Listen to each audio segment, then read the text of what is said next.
С сотрудниками МВД, ПСКФ и ФСБ совместно со специалистами энергосетевой компании пресечена деятельность незаконной криптофермы. Факт нелегального потребления электроэнергии выявлен в сельском поселении Кантышево.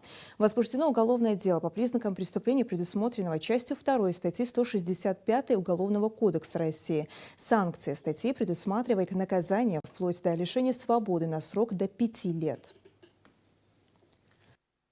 Предварительно установлено, что местный житель организовал масштабное хищение электроэнергии, чтобы обеспечивать работу оборудования для добычи криптовалюты. Это привело к перегрузкам в энергосетях и частным аварийным отключениям электричества у местных жителей. В результате противоправной деятельности злоумышленника был причинен ущерб на сумму свыше 4 миллионов рублей.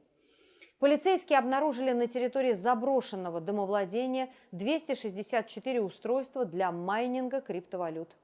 Оборудование изъято моими коллегами.